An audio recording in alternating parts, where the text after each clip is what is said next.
আমরা সকল বিষয় বিবেচনা করে সিদ্ধান্ত নিয়েছি যে আগামী জাতীয় সংসদ নির্বাচনের দিনেই গণভোটের আয়োজন করা হবে। অর্থাৎ জাতীয় নির্বাচনের মতো গণভোটও ফেব্রুয়ারির প্রথমার্ধে একই দিনে অনুষ্ঠিত হবে। এতে সংস্কারের লক্ষ্য কোনোভাবে বাধাগ্রস্ত হবে না। নির্বাচন আরও উৎসবমুখর ও সাশ্রয়ী হবে।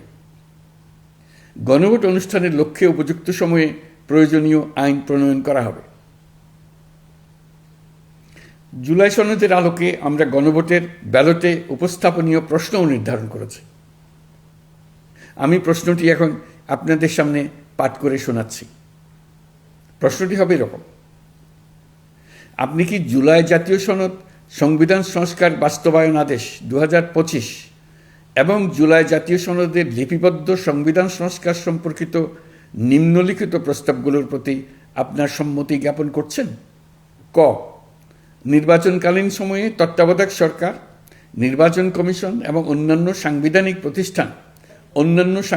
প্রতিষ্ঠান জুলাই সনদে বর্ণিত প্রক্রিয়ার আলোকে গঠন করা হবে। খ, আগামী সংসদ হবে 2 কক্ষ বিশিষ্ট।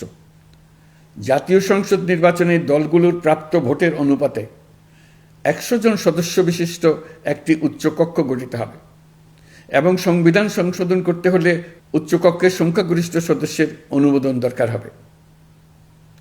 গ, সংসদে নারীর প্রতিনিধি বৃদ্ধি, বিরোধী দল থেকে ডেপুটি স্পিকার ও সংসদীয় কমিটির সভাপতি নির্বাচন, প্রধানমন্ত্রীর মেয়াদ সীমিতকরণ, রাষ্ট্রপতির ক্ষমতা বৃদ্ধি, মৌলিক অধিকার সম্প্রসারণ, বিচার বিভাগের স্বাধীনতা ও স্থানীয় সরকার সহ বিভিন্ন বিষয়ে যে 30টি প্রস্তাবে জুলাই জাতীয় সনদে রাজনৈতিক দলগুলোর ঐকমত্য হয়েছে সেগুলো বাস্তবায়নে আগামী নির্বাচনে বিজয়ী দলগুলো বাধ্য থাকবে। ঘ, জুলাই সনদে বর্ণিত অন্যান্য সংস্কার রাজনৈতিক দলগুলোর প্রতিশ্রুতি অনুসারে বাস্তবায়ন করা হবে। গণভোটের দিন এই 4টি বিষয়ের উপর একটি মাত্র প্রশ্নে আপনি হ্যাঁ বা না ভোট দিয়ে আপনার মতামত জানাবেন। গণভোটের সংখ্যাগরিষ্ঠ ভোট হ্যাঁ সূচক হলে আগামী সংসদ নির্বাচনে নির্বাচিত প্রতিনিধি নিয়ে একটি সংবিধান সংস্কার পরিষদ গঠিত হবে। এই প্রতিনিধিগণ একই সাথে জাতীয় সংসদের সদস্য হিসেবে দায়িত্ব পালন করবেন। পরিষদ তার প্রথম অধিবেশন শুরুর তারিখ হতে 180 কার্যদিবসের মধ্যে সংবিধান সংস্কার করবে। সংবিধান সংস্কার সম্পন্ন হওয়ার পর 30 কার্যদিবসের মধ্যে সংসদ নির্বাচনে প্রাপ্ত ভোটের সংখ্যানুপাতে উচ্চকক্ষ গঠন করা হবে।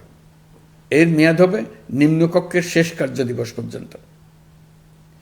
জুলাই সনদ বাস্তবায়নের অঙ্গীকারনামা অনুসারে সংবিধানে জুলাই জাতীয় সনদ অন্তর্ভুক্ত করার ব্যবস্থা গ্রহণ করা হবে। এটিও আজকে অনুমোদিত আদেশে উল্লেখ করা হয়েছে। প্রিয় দেশবাসী, অভ্যুত্থানের পর দায়িত্ব গ্রহণ করে অর্থনীতিকে গভীর গহ্বর থেকে উদ্ধার করা ছিল আমাদের জন্য একটা বিরাট চ্যালেঞ্জ। গত 15 মাসে আমরা সেই চ্যালেঞ্জ উতরাতে সক্ষম হয়েছে। রপ্তানি, বৈদেশিক বিনিয়োগ ও রিজার্ভ সহ অর্থনীতির সবগুলো সূচকে দেশ ইতিবাচক ধারায় ফিরেছে। লুট হয়ে যাওয়া ব্যাংকিং খাত ইতিমধ্যে ঘুরে দাঁড়িয়েছে। মানুষের আস্থা ফিরে এসছে। ব্যাংকিং খাতকে আরও শক্তিশালী করতে নানামুখী পদক্ষেপ চলমান রয়েছে। অভ্যুত্থান পরবর্তী সময়ে বিভিন্ন দেশের বৈদেশিক বিনিয়োগ হ্রাস পেলেও বাংলাদেশে গণ অভ্যুত্থান পরবর্তী প্রথম বছরে বৈদেশিক প্রত্যক্ষ বিনিয়োগ অর্থাৎ এফডিআই 19.13% বৃদ্ধি পেয়েছে।